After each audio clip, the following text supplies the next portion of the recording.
We're going to get you. Don't worry about it. Down, girl. Get some more energies. Maybe it'll help you. Get more energies. Maybe they'll help you. All right. Final point then with him is just simply that for him, there's no apostolic church. In reality, there's a invisible Calvinist invisible church that exists amongst all the ones that he calls apostolic. So-called apostolic church has no unified teaching on Christology, the energies, or any of the other crucial doctrines of the first 1,000 years of Christianity. In fact, in his mind, you could go to an Anglican church that doesn't believe in energies and uncreated grace. He could go to a Monophysite church that says something totally different. And you go to an Orthodox church, they're all the church. But there is no such thing as his made-up church. Number two, his position doesn't make any sense if he's going to mock and make fun of energies, when this was his whole point about rejecting the Thomists. The Thomists were arguing that the angel of the Lord has to be a created hologram or a created being, an angel.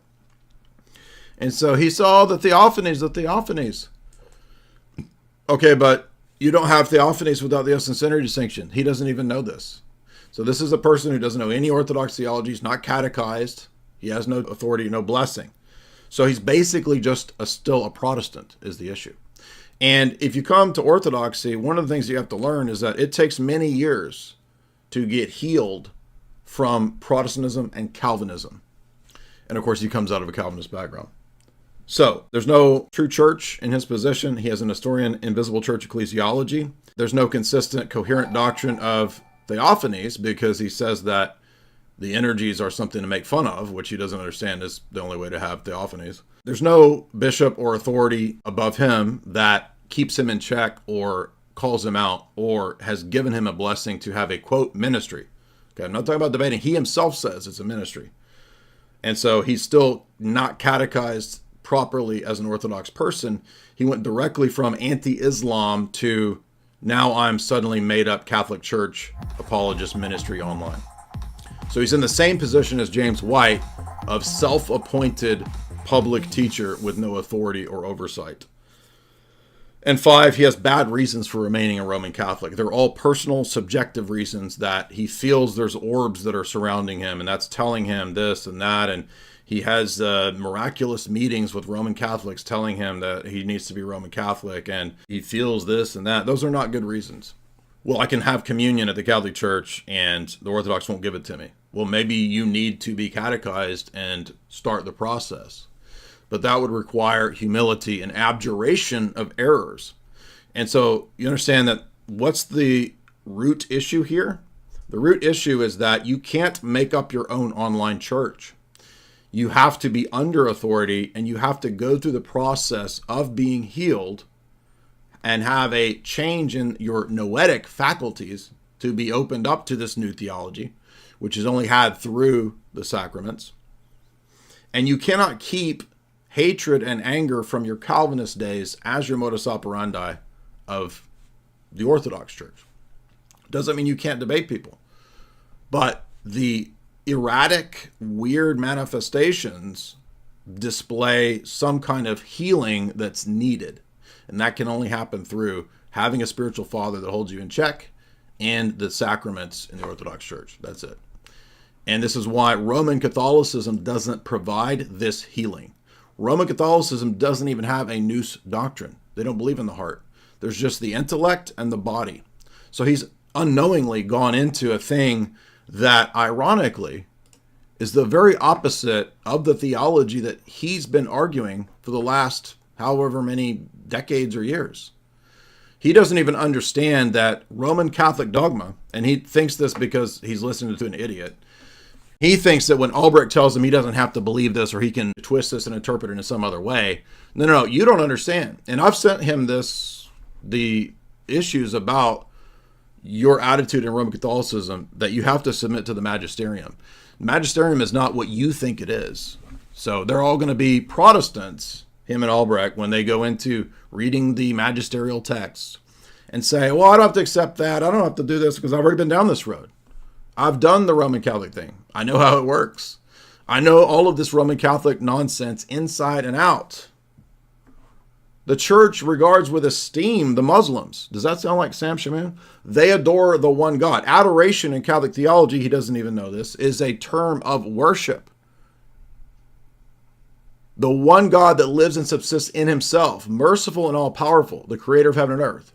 So notice that the very thing that he's argued all these years, that Allah is the devil, Allah is Baal, Allah is Baal, the demon god. Sam Shamoun has said this 1,000,000 times. Now he's putting himself under the authority, supposedly, of a church that officially and dogmatically teaches that Muslims and Christians adore the same one true God. In fact, Muslims take pains to submit to God in his decrees, just like Abraham did. So Muslims have the faith of Abraham, according to Nostra Aetate 3. He doesn't know the Roman Catholic dogmatic magister. He hasn't read Vatican II.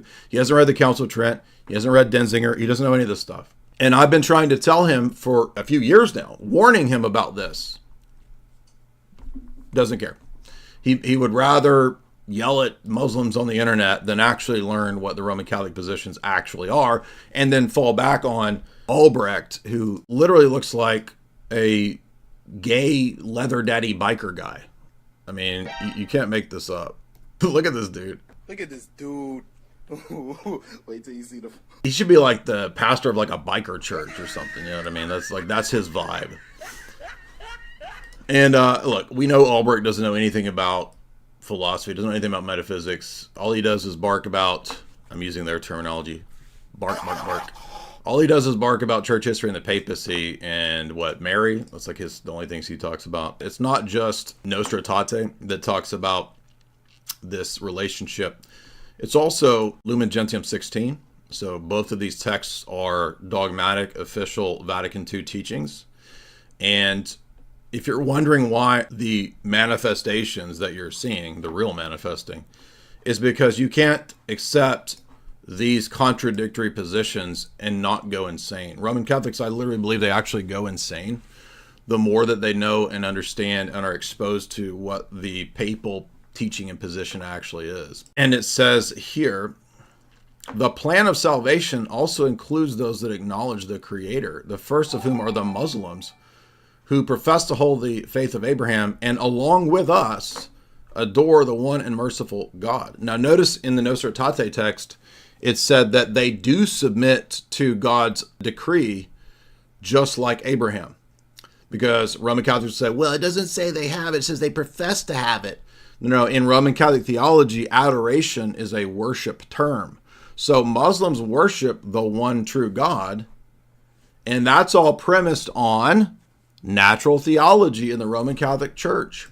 Roman Catholic Church has dogmatized here, for example, this generic theism of an Old Testament Unitarian God. That's how they came to this conclusion. This is how the papacy has built an Abrahamic faith center in Abu Dhabi, which is already opened, where Islam, Judaism, and Christianity all can gather in terms of human fraternity in Abu Dhabi to honor the one living God, the very thing that Nostra Aetate 3 and Lumen Gentium 16 say. If this doesn't tell you that this church no longer professes the Trinitarian theology of the first 1,000 years of Christianity and the Old and New Testaments, there's really nothing else that would convince you of the problem in Rome.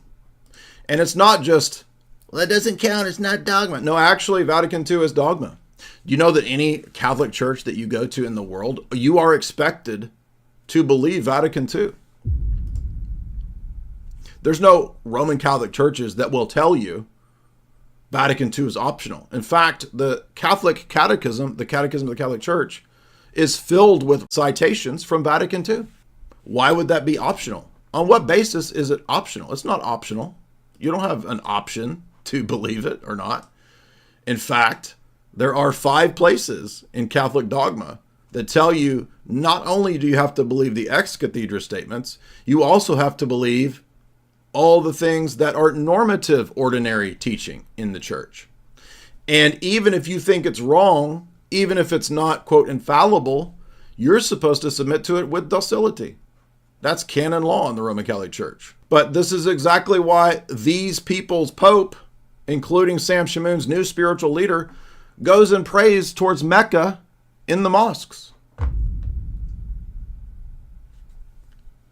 And not just crazy Frank, Benedict XVI, the so-called trad, did the exact same thing. So imagine trying to convince people for however many decades of how bad Islam is. And then you're going into an entity whose infallible divine charism head goes and prays in mosque towards Mecca and builds giant Abu Dhabi multi-faith centers based around the premise that Muslims, Jews, and Christians all worship the same generic God. There's a reason why the Catholic apologists suck at defending the Trinity. It's not just because of their ignorance. It's actually because they're being consistent with your dogma.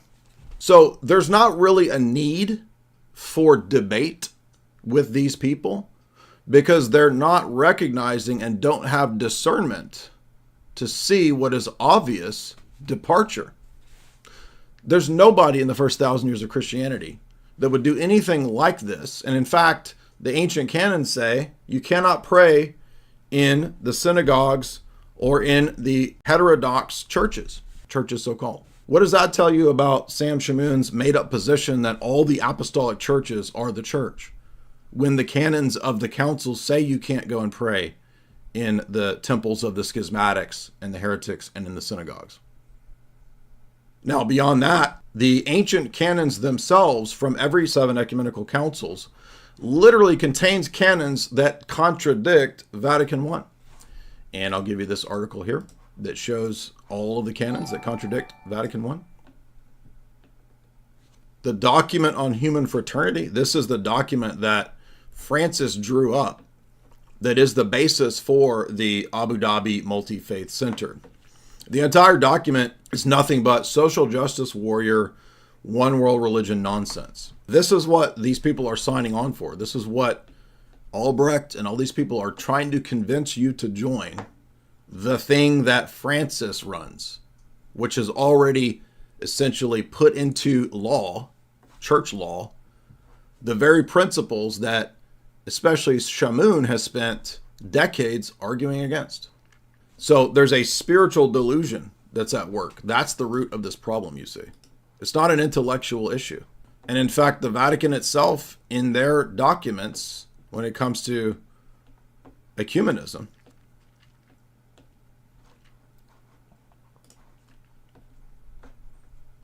their documents themselves admit the very thing that the Orthodox have said the entire time. This is the Francis-approved Chieti document, and it admits right there that the Bishop of Rome did not exercise canonical authority over the churches of the East in the first millennium. There you go. That means that Vatican I's claims are not true. Beyond that, there was the new ecumenist doctrine, known as the Alexandria document on synodality and primacy. This admission also means that Vatican I is false. Shamoun has no knowledge of this. But I'm going to say that you should go and read Vatican I in its entirety at papalencyclicals.net, because you're going to see a lot of things that most Roman Catholics don't tell you. So just like when these people talk about the Muslims and the evangelicals who convert to Islam, and then they point out that, oh, you didn't know about the Sahih Bukhari. You didn't know about the hadiths you got to believe. Or you were just told that Islam is simple. You didn't know you had to believe all this other stuff. Well, guess what? You didn't know that you had to believe unum sanctum, did you? You didn't know that you had to go into canon law in the Roman Catholic Church, which is binding on you as a lay person. Let's see what Roman Catholic canon law says about lay people.